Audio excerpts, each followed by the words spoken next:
mahaki nongsagumlaba saktam amuksu surgi sahekta isai lagta masabi kana ngai jaba kathoklim kai haraujaba misakni mahakti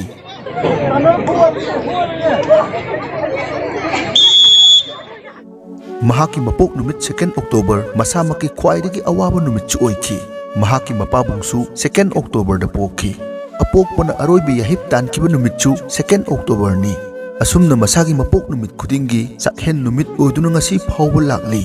amuksu mahak India gi Prime Minister ahumga leminarakhi hantak tasu Mukesh Ambani gi offer kaothoklamba sotharaba khunai sigi mateng pangduna ngasi su micham amagi punsi da leli matang sida mahaki yum yangminasi nongma DIG Abichal Sarama IPS officer amana mangolda aigumba mioi di India da lising da lei adubu nahakti jati sigi atangmani asumna haiki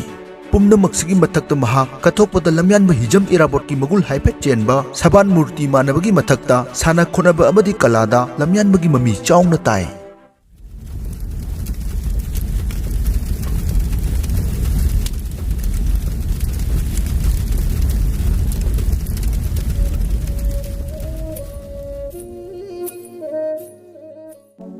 Imphal dagi awang pangna Pukhau Rota kilometer 38 lom chatlaga leiba yumnam khunau dagi pangambam Rajendro Meitei kumja 1963 ta taibang khongdarakhi makhoi machin manau taruk ki manungda mahakna ahum suwani hingnabagi lanphamda mahaki apokpo pangambam Gulamchat riksho thoduna imung purakhi matamdu thongalda pet pet khongba makhol hektaraba seng la e haiduna makhoi machin manau sing harauna mapanda senthoknai Hena thamoi soklibana sanglaba kilometer 38 muktu bara amata phangda yumdagi hangat handa riksho thobadi lepkhide amuksu ahanba phangjaba machanupa Rajendro yaudrimkhai apokpo Gulamchat nongmata chak chakhide asumna nongma yumnam khunaugi lamhang amada lai oknabani haiba nungaitaba thodok amadagi adumak apokpo Gulamchat layengba ngamda wakhal tada punsi lenki punsigi awa nungai amata khangda aihakna sanabada medal phanglakpagi thabak changbagi nungaiba amata khangda aigi babagi wari se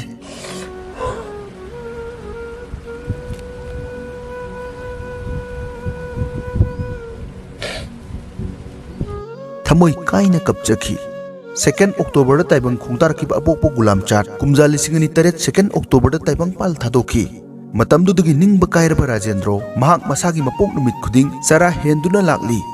angang oiringadigi sanaba pamjarakpa Rajendro afaba chinjak tichada mathanta practice henmanbadagi thabak changla matung TV su nakhi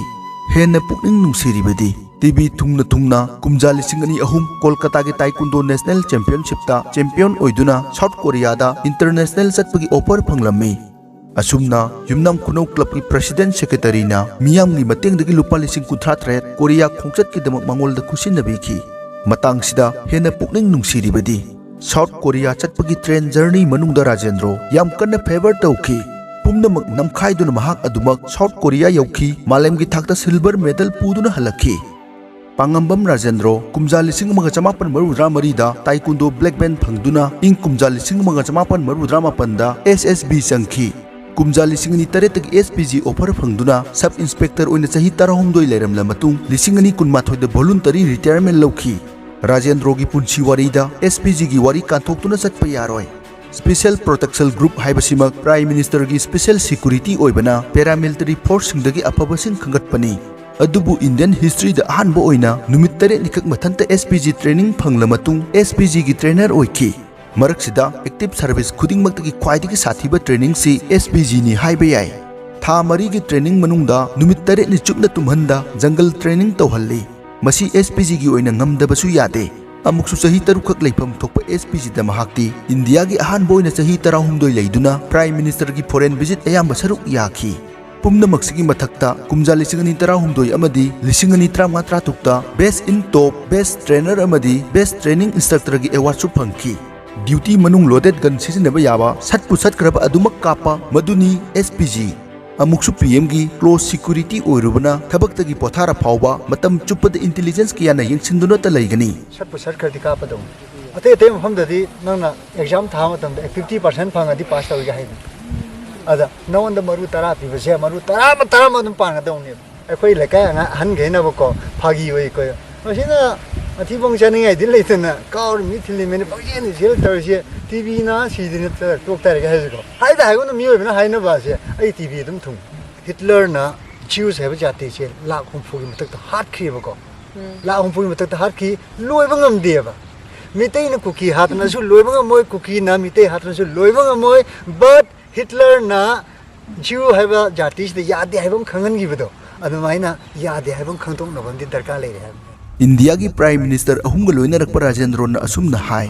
Atal Bihari Vajpayee याम चम्मी अचाउरम कादे हेक थेंगनबदे इपा इपुगुम फावहल्ली मनमोहन सिंहदी अमन हायरसु होय होय हायदुन इचम चमथोगी मोदी जीदी नोंसागुम कीगुमसु तौबा नुंसीगुमसु तौबा फावहल्ली मदुमकना अखोयसु की हंगोइना चलम्मी वाजपेयी होइसिना कमाइन तौगेदा माई मनाक्ता हेता चंगगा पाइनिंगबी मीनिंगबी अदगी इपाद होनो ओइना जेनिंगबी अदुगुम balm मंगोंदा लई मनमोहन जीसिना कमाइन तौगेदा असाइगी मागी तौहम तौबा दुम तौबदा अमना हायजो होय अमना हायजो होय अमना हायजो होय यादे याबदो महाक्ना मखा ताना मसीमसु हाय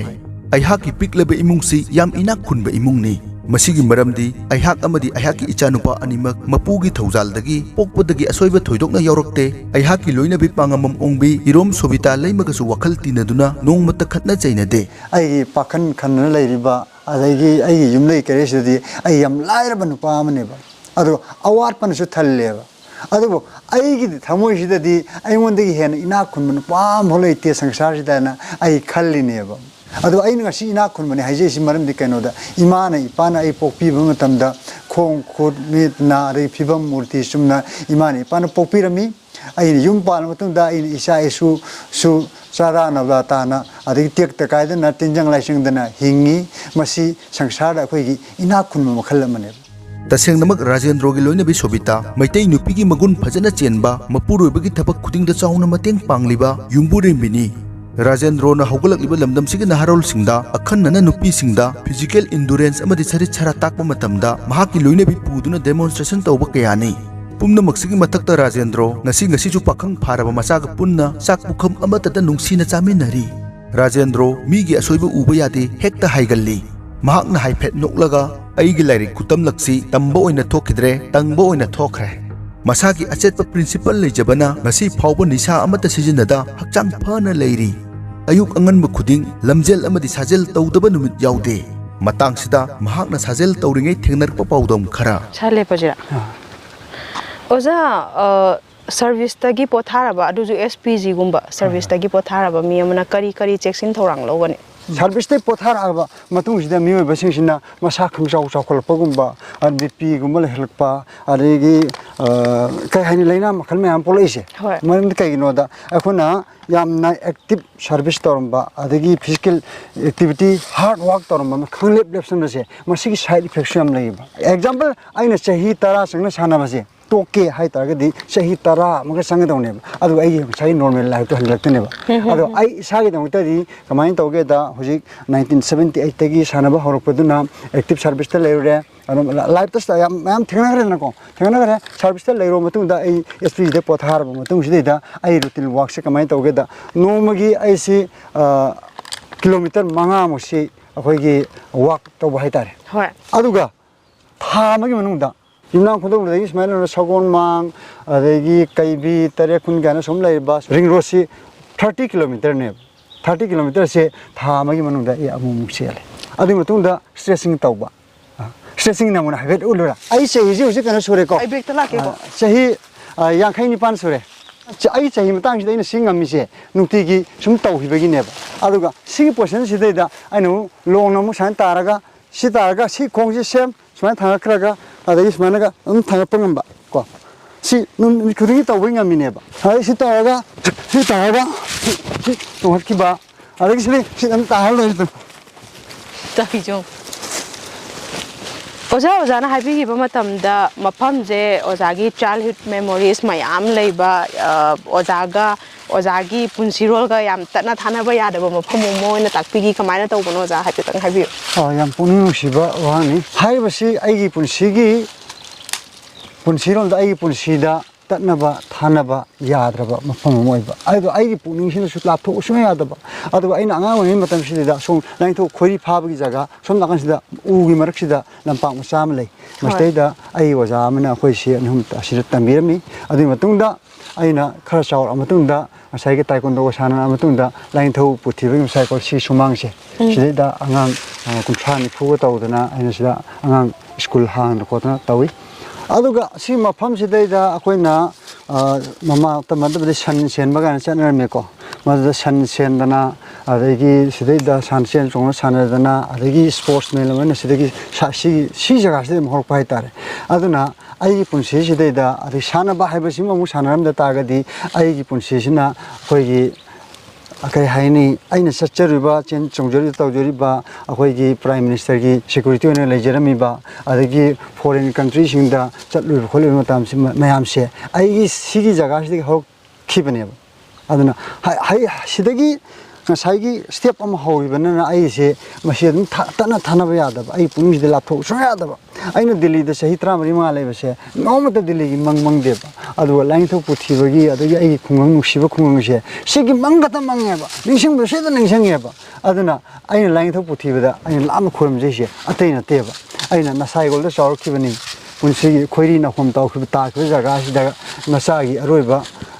ꯃꯤꯀꯨꯞꯁꯨ ꯃꯐꯝꯁꯤꯗ ꯑꯣꯏꯖꯒꯦꯅ ꯑꯩ ꯅꯨꯃꯤꯠ ꯈꯨꯗꯤꯡꯒꯤ ꯂꯥꯏ ꯈꯨꯔꯨꯝꯖꯩ Meitei Macha moina oja yam thaganingai adagi hek taba matamda Meitei Macha moina khoisu yam chauthokchaye sumaina Israel da London da malemgi chakhotlabani hainariba mayamna chatningiba yauningiba lainingiba mafam kaya du da chatlurabai matungda jo ojana sumaina isagi root isagi leiba haurakpham kaudaba je yam thagachai oja ꯄꯣꯛꯄꯗꯒꯤ ꯏꯁꯣꯔꯅ ꯄꯤꯊꯣꯔꯛꯄ ꯑꯣꯏꯕꯅ ꯊꯣꯏꯗꯣꯛꯅ ꯏꯁꯩ ꯇꯝꯂꯨꯗ꯭ꯔꯕꯁꯨ ꯃꯤꯒꯤ ꯊꯃꯣꯏ ꯁꯨꯝꯍꯠꯇꯨꯅ ꯏꯁꯩ ꯁꯛꯄ ꯉꯝꯃꯤ Maya thangu thauna thangu toina toina Maya thangu thauna toina Jengui tau chikchina payu maya takini Thangu lado maya thangu thauna Isagi oijaba hidana Hiram dam nakani ai khoina Hiram dam nakani ai khoina Aram bai tengoli ai khoidi Mong phamamagi nung pakthakta Iriningam draba wahai kaya Manipurgi irangsina maram amasu oiraga masagi oijaba kaya thadokhtuna kathokpaga loinana iramdamsigi loijing loya amadi lekai da leiriba naharol kayabu tinjang kaijang daba khunai ama thambagi pandamda physical endurance training pibagi damak Rajendro intelligence bureau na nahasing misguide tawi haiduna kokhatlaga police ki kuthangda wahang pahong sathabaga loinana mahaki thagi phangjariba pension phawba thinglure masigi paukhum oina Rajendro na aidi hanasu training kya pikre makha tana su pikigani aigi training phanglaba naha kaya nisha thadokre masibu misguide ne hairadi noina apam tawiro phagera pungera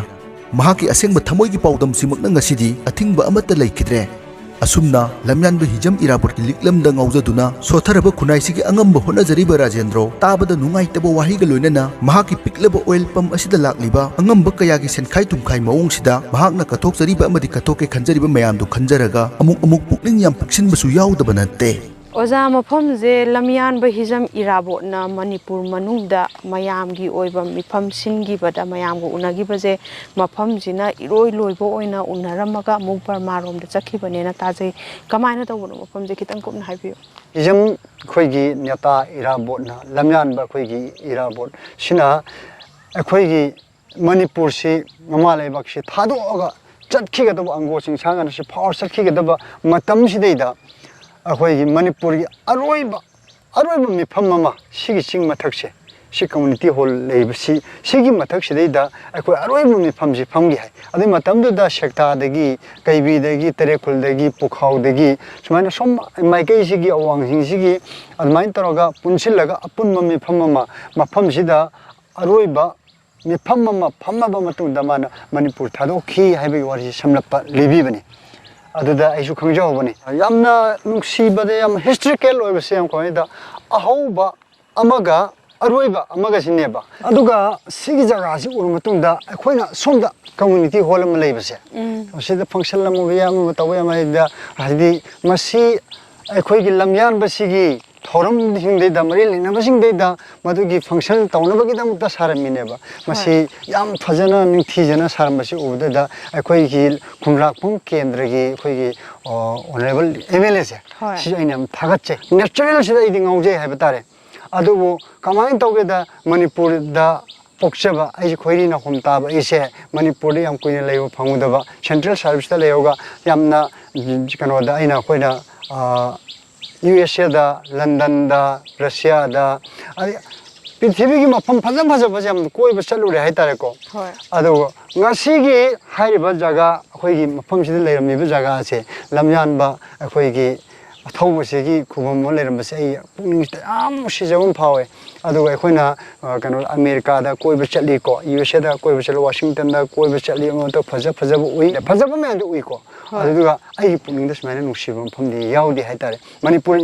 ꯄꯤꯛꯈ꯭ꯔꯕ ꯂꯝꯗꯝꯁꯤꯗ ꯄꯥꯠ ꯌꯦꯡꯅꯤꯡꯉꯦ ꯎꯔꯦ ꯆꯤꯡ ꯌꯦꯡꯅꯤꯡꯉꯦ ꯎꯔꯦꯀꯣ ꯑꯗꯒꯤ ꯍꯥꯏꯗꯤ ꯑꯩꯈꯣꯏꯒꯤ ꯂꯝꯗꯝꯁꯤꯗꯩꯗ ꯆꯥꯕ ꯌꯥꯗꯦ ꯊꯛꯄ ꯌꯥꯗꯦ ꯍꯥꯏꯕ ꯏꯁꯤꯡ ꯑꯃ ꯂꯩꯄꯣ ꯅꯠꯇꯦ ꯆꯥꯎꯈꯠꯄ ꯀꯟꯇ꯭ꯔꯤꯁꯤꯡꯁꯤꯗꯗꯤ ꯑꯩꯒꯤ ꯄꯥꯠꯀꯤ ꯐꯖꯕ ꯂꯦꯛꯀꯤ ꯐꯖꯕ ꯌꯦꯡꯒꯦ ꯀꯥꯏꯁꯤ ꯅꯣꯡ ꯃꯇꯝ ꯀꯥꯏꯊꯣꯛꯑꯒ ꯅꯨꯃꯤꯠ ꯅꯤꯅꯤ ꯀꯥꯏꯊꯣꯛꯑꯒ ꯆꯠꯇꯣꯏꯅꯦꯕ ꯑꯗꯩ ꯆꯤꯡꯒꯤ ꯐꯖꯕ ꯌꯦꯡꯉꯨꯒꯦ ꯍꯥꯏꯇꯥꯔꯗꯤ ꯗꯤꯜꯂꯤꯗ ꯂꯩꯕ ꯃꯇꯝꯗ ꯑꯩꯈꯣꯏꯅ ꯁꯤꯝꯂꯥ ꯀꯣꯏ ꯆꯠꯀꯦ ꯍꯥꯏꯕꯗ ꯅꯣꯡꯃ ꯅꯨꯃꯤꯠ ꯍꯞꯇꯥ ꯑꯃ ꯀꯥꯏꯊꯣꯛꯇꯣꯏꯅꯦꯕ ꯅꯠꯇ꯭ꯔꯥ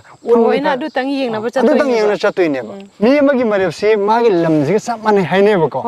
ꯑꯗꯩꯗꯤ ꯑꯩꯅ ꯀꯔꯤꯒꯨꯝꯕ ꯀꯥꯟꯗꯒ ꯑꯩꯁꯦ ꯑꯩꯈꯣꯏ ꯐꯦꯁꯕꯨꯛ ꯌꯨꯇ꯭ꯌꯨꯕꯇꯒ ꯁꯥꯟꯅꯒ ꯑꯣꯜꯂꯒ ꯌꯦꯡꯗ꯭ꯔꯥ ꯑꯗ ꯃꯥꯒꯤ ꯂꯝꯁꯤꯒ ꯃꯥꯒꯤ ꯑꯋꯥꯡꯕꯁꯤꯒ ꯃꯥꯟꯅꯩꯕꯀꯣ ꯑꯗ ꯑꯩꯅ ꯁꯨꯃꯥꯏꯅ ꯌꯦꯡꯀꯥꯟꯁꯤꯗ ꯑꯩ ꯂꯦꯞꯁꯤꯗꯒꯤ ꯑꯩ ꯀꯩꯅꯣꯁꯤꯅ ꯑꯩ ꯈꯨꯠꯁꯤꯒꯤ ꯑꯁꯥꯡꯕꯁꯤꯅ ꯌꯥꯝ ꯍꯦꯜꯂꯦꯕ ꯑꯁ ꯑꯗꯨꯗꯤ ꯑꯣꯖꯥ ꯑꯩꯈꯣꯏꯁꯨ ꯍꯪꯒꯦ ꯇꯧꯖꯔꯝꯃꯤꯅꯦ ꯍꯥꯏꯐꯦꯠꯇꯪ ꯑꯗꯨꯒꯤ ꯗꯦꯃꯣꯗꯣ ꯑꯃꯨꯛꯇꯪ ꯌꯦꯡꯖꯤꯔ ꯁ꯭ꯋꯥꯏꯗ ꯇꯧꯁꯤꯅꯦ ꯑꯩ ꯍꯥꯟꯅ ꯇꯧꯖꯔꯛꯑꯒꯦꯀꯣ ꯁꯥꯡꯕ ꯇꯦꯟꯕꯗꯣ ꯈꯪꯅꯕ ꯑꯣꯖꯥꯅ ꯍꯥꯏꯐꯦꯠꯇꯪ ꯑꯣꯟꯕꯤꯔꯛꯑꯣ ꯁꯤ ꯂꯩꯔꯦꯀꯣ ꯌꯥꯔꯦ ꯌꯥꯏꯀꯣ ꯑꯣꯖꯥ ꯌꯥꯔꯦ ꯑꯗꯣ ꯅꯪꯒꯤ ꯂꯦꯞꯁꯤꯒ ꯅꯪꯒꯤ ꯂꯝꯁꯤꯒ ꯋꯥꯡꯕ ꯆꯞ ꯃꯥꯟꯅꯩꯌꯦꯕꯀꯣ ꯑꯗ ꯑꯩ ꯑꯃꯨꯛ ꯌꯦꯡꯖꯦꯕꯀꯣ ꯌꯦꯡꯉꯁꯤ ꯑꯣꯖꯥ ꯁꯤ ꯂꯩ ꯌꯥꯔꯦꯀꯣ ꯑꯗ ꯑꯩꯒꯤ ꯂꯦꯞꯁꯤꯗꯩꯗꯤ ꯁꯤꯅꯦꯕꯀꯣ ꯑꯣꯖꯥ ꯈꯦꯠꯅꯔꯤꯁꯦ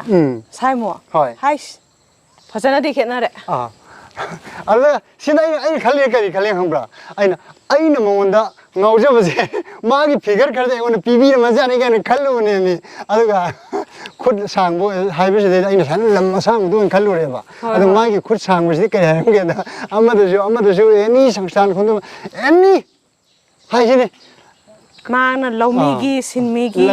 ꯀꯜꯆꯔꯒꯤ ꯁꯥꯟꯅꯕꯒꯤ ꯂꯣꯏꯅꯃꯛ ꯌꯥꯎꯔꯝꯕꯗꯣ ꯌꯧꯔꯝꯗꯕ ꯏꯁꯩꯒꯁꯨ ꯁꯛꯏꯗꯤ ꯃꯥꯗꯤ ꯏꯁꯩ ꯃꯁꯥꯅ ꯏꯗꯤ ꯃꯁꯥꯅ ꯁꯛꯏꯅꯤ ꯊꯥꯡꯒꯣꯜ ꯑꯗꯣ ꯃꯌꯥ ꯊꯥꯡꯉꯨ ꯊꯧꯅ ꯊꯥꯡꯒꯣꯜ ꯑꯗꯣ ꯃꯌꯥ ꯊꯥꯡꯉꯨ ꯊꯧꯅ ꯍꯦꯜꯂꯧꯕ ꯊꯥꯡꯒꯣꯜ ꯑꯗꯣ ꯃꯌꯥ ꯊꯥꯡꯉꯨ ꯊꯧꯅ ꯐꯖꯗ꯭ꯔꯣ ꯌꯥꯝ ꯐꯖꯅ ꯍꯥꯏꯗꯤ ꯃꯇꯝꯗꯨꯗ ꯃꯥꯅ ꯏꯁꯩ ꯁꯛꯑꯝꯃꯤ ꯍꯥꯏꯕ ꯈꯨꯗꯝ ꯑꯃ ꯉꯁꯤ ꯏꯁꯩ ꯑꯣꯏꯅ ꯂꯩꯔꯤꯁꯤꯅꯤ ꯑꯩ ꯏꯁꯩꯁꯨ ꯌꯥꯝ ꯄꯥꯝꯖꯩ ꯁꯥꯟꯅꯕꯁꯨ ꯄꯥꯝꯖꯩ ꯏꯃꯥ ꯂꯩꯕꯥꯛ ꯅꯨꯡꯁꯤꯕꯁꯨ ꯅꯨꯡꯁꯤ ꯑꯗꯨꯅ ꯏꯃꯥ ꯂꯩꯕꯥꯛ ꯅꯨꯡꯁꯤꯔꯕꯅꯤꯅ ꯃꯥꯅ ꯇꯧꯕ ꯈꯨꯗꯤꯡꯃꯛꯁꯦ ꯑꯩ ꯉꯁꯤꯕꯨ ꯑꯩ ꯁꯤꯃꯗꯤ ꯄꯥꯝꯗꯦ ꯍꯥꯏꯕ ꯂꯩꯇꯦꯕ ꯑꯗꯨꯅ ꯈꯣꯡꯒꯨꯜ ꯂꯤꯔꯤ ꯉꯝꯅꯕ ꯍꯣꯠꯅꯔꯤ ꯑꯁ ꯑꯗꯨꯅ ꯂꯤꯖꯔꯤꯅꯤ ꯈꯣꯡꯒꯨꯜ ꯂꯤꯖꯔꯤꯅꯤ ꯑꯗꯨꯅ ꯉꯁꯤꯁꯦ ꯄ꯭ꯔꯤꯊꯤꯕꯤꯁꯦ ꯁꯤꯟ ꯊꯨꯡꯅ ꯆꯠꯂꯨꯔꯕ ꯃꯇꯝꯗ ꯈ꯭ꯋꯥꯏꯗꯒꯤ ꯐꯖꯕ ꯈ꯭ꯋꯥꯏꯗꯒꯤ ꯅꯨꯡꯁꯤꯕꯁꯦ ꯃꯥꯗꯔꯂꯦꯟ ꯄꯤꯛꯈ꯭ꯔꯕ ꯃꯅꯤꯄꯨꯔꯁꯦ ꯀꯪꯂꯩꯄꯥꯛꯁꯦ ꯁꯤꯗ ꯍꯦꯟꯅ ꯅꯨꯡꯁꯤꯕ ꯑꯃꯐꯥꯎ ꯂꯩꯇꯦ ꯏꯕꯦꯝꯃ ꯂꯟꯗꯟꯒꯗꯣ ꯐꯖꯗ꯭ꯔꯣ ꯐꯖꯈ꯭ꯔꯖꯥꯠꯅꯤ ꯑꯩ ꯊꯃꯣꯏꯁꯤꯅ ꯑꯩ ꯄꯣꯊꯥꯅꯤꯡꯗꯦ ꯂꯩꯅꯤꯡꯗꯦ ꯃꯅꯤꯄꯨꯔꯁꯤꯗ ꯑꯗꯨꯝ ꯂꯩꯅꯤꯡꯉꯦ ꯑꯗꯨꯅ ꯁꯦꯟꯇ꯭ꯔꯦꯜ ꯁꯥꯔꯚꯤꯁꯇꯨ ꯊꯨꯅ ꯆꯍꯤ 10 ꯈꯛ ꯊꯕꯛ ꯇꯧꯔꯝꯃꯒ ꯊꯨꯅ ꯊꯥꯗꯣꯔꯛꯑꯒ ꯑꯩ ꯉꯝꯖꯕ ꯈꯔꯗꯤ ꯑꯩ ꯀꯠꯊꯣꯛꯑꯝꯒꯦ ꯑꯗꯒꯤ ꯀꯥꯏꯅ ꯈꯜꯂꯦ ꯑꯩ ꯏꯃꯥ ꯂꯩꯕꯥꯛꯀꯤ ꯁꯦꯕꯥ ꯇꯧꯔꯝꯃꯒꯦꯅ ꯈꯜꯂꯒ ꯊꯣꯛꯂꯛꯏꯅꯦꯕ ꯑꯩ ꯋꯥꯈꯜꯂꯣꯟꯅꯤꯅꯀꯣ ꯑꯩ ꯍꯥꯏꯖꯩꯁꯦ ꯑꯗꯨꯒ ꯑꯣꯖꯥ ꯑꯃꯨꯛꯁꯨ ꯑꯩꯈꯣꯏꯅ ꯌꯥꯝ ꯉꯛꯆꯕꯁꯦ ꯍꯧꯖꯤꯛ ꯑꯉꯥꯡꯁꯤꯡꯁꯦ ꯂꯥꯏꯔꯤꯛ ꯀꯥꯕꯛ ꯇꯝꯃꯀꯥꯟꯗ ꯃꯃꯥ ꯃꯄꯥ ꯑꯣꯏꯕꯁꯤꯡꯅ ꯑꯗꯒꯤ ꯑꯉꯥꯡꯅꯁꯨ ꯃꯅꯤꯄꯨꯔꯒꯤ ꯃꯄꯥꯟꯗ ꯉꯝꯃꯗꯤ ꯏꯟꯗꯤꯌꯥꯒꯤ ꯃꯄꯥꯟꯗ ꯊꯣꯛꯍꯧꯕ ꯆꯠꯍꯧꯕ ꯁꯤꯅꯦꯕ ꯃꯌꯥꯝ ꯈꯟꯅꯔꯤꯁꯦ ꯑꯗꯣ ꯃꯥꯂꯦꯝꯒꯤ ꯐꯖꯕ ꯆꯥꯎꯈꯠꯂꯦ ꯍꯥꯏꯔꯤꯕ ꯃꯐꯝ ꯀꯌꯥꯗꯣ ꯆꯠꯂꯨꯕꯒꯤ ꯃꯇꯨꯡꯗ ꯑꯣꯖꯥꯅ ꯃꯐꯝꯁꯤꯗ ꯂꯥꯛꯑꯀꯥꯟꯗ ꯄꯨꯛꯅꯤꯡꯒꯤ ꯏꯪꯖꯕ ꯐꯪꯉꯤꯁꯦ सी अमजु याम ngakningai ne hoi ireibang nungsibagi chapchaba khudam haibado hai tagadi simaknaju oidoine amarom da hai taragadi aduka yam thagadingai jo oyo ja yo akhunse asai se india government ka targa dai si soning be ko ada ayon sidai da mokhoi ki masak saru ro ta ga ju ai se Manipur sinung siru have so ngam da ai khoiri na khom taw ai masida ai siru sijagi have gi wa kaino mai gon da dum phauja base aduna nga sai gi health is well hakchang phabana lanni hadana ai hakchang idum da khanjir ji kaino da ai hakchang son gi bam mikup to da ai na miyaw gi dum ta thabak tawni ba ai ni pandam ma tawni se masi phangaroi na khanmana maram oidan ai hakchang si kan nan ba ai masi ma ai yam maintain tawnu ba honai quite first priority is karino ai kandaba de ai litaba de ai karidum takande health is well and haibedo hakchang phabana lanni haibedo aduna ai hakchang se kandaba de haiduna masida first priority is ai di masida thamne सोथरब लमदम सिगे अंगंब थबक खरा तौजरिबा लोइनना हंतकतसु मुकेश अंबानी अमदि सलमान खान गी offer काउथोक लंबा मसिबु महाकी अचुंब खोंथांग ओइगद्रा मियाम गी वखलोन थंबीरमु